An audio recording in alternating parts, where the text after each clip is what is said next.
Le coronavirus est arrivé en Europe et, sans surprise, nous sommes tous affamés de données le concernant. Ce que je vous propose de faire, c'est de vous présenter de la façon la plus concise et claire les données que j'ai trouvées concernant ce virus, mais aussi que vous me partagiez dans les commentaires ce que vous avez trouvé. Pour que ça ne tourne pas au ramassis de conneries toutefois, quelques règles. Moi et les gens sérieux qui me suivent, on veut des vraies données. Les vidéos à la con d'infirmières en pleurs ou de petits garçons en train de mourir, ça ne nous intéresse pas. Les opinions ou les spéculations ne sont pas des données. Enfin, tâchez de partager le meilleur de ce que vous avez trouvé. Le nombre de cas dans un village paumé de 50 âmes, tout le monde s'en fiche. Pour tous ceux qui regarderont cette vidéo plusieurs semaines, voire plusieurs jours après sa sortie, gardez à l'esprit que la situation évolue rapidement et que certaines choses que je vais maintenant présenter ne seront plus à jour. Bon, allons-y.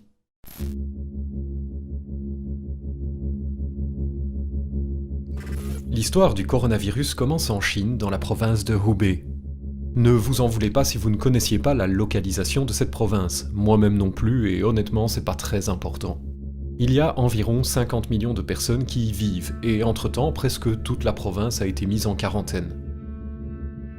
Le graphique à l'écran nous montre que le nombre de cas en Chine se stabilise et que le nombre de guéris est largement supérieur au nombre de morts. Tous les jours, les Chinois mettent à jour ces données, je vous place le lien en description. À l'échelle mondiale, on a un compteur qui tourne presque en temps réel, le lien est en description.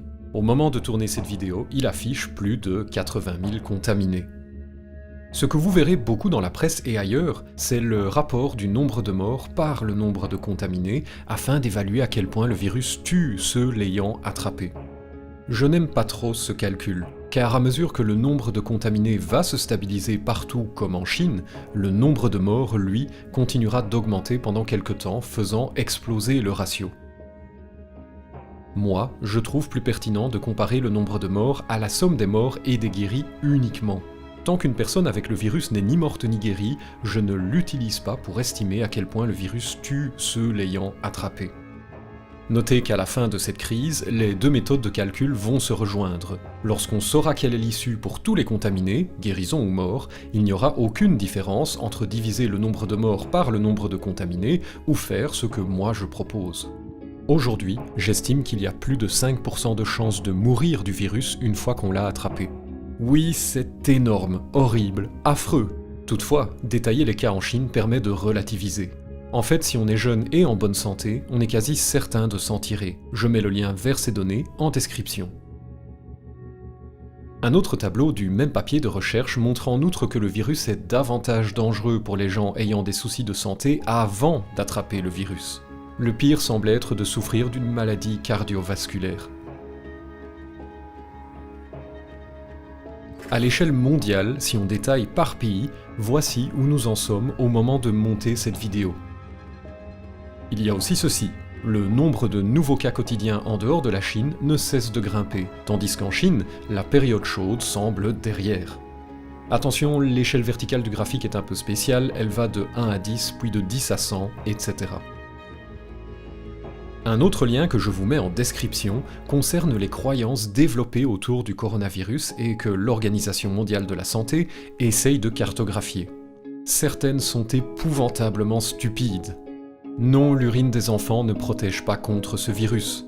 Non, la cocaïne non plus. Non, le coronavirus n'a rien à voir avec la bière mexicaine Corona. L'OMS sort aussi des rapports réguliers sur le coronavirus. Personnellement, les lire m'endort, mais pour les intéressés, le lien est en description. Je suis sûr que beaucoup à ce stade se demandent si les données que je viens de présenter sont fiables. Après tout, elles viennent du gouvernement chinois, qui n'est pas un exemple de transparence. Pour moi, cette question n'a aucun intérêt tant qu'il n'y aura pas une alternative aux données chinoises. Retenez cet adage sceptique. Une estimation, même grossière, même fausse de la réalité, vaut mieux que pas d'estimation du tout.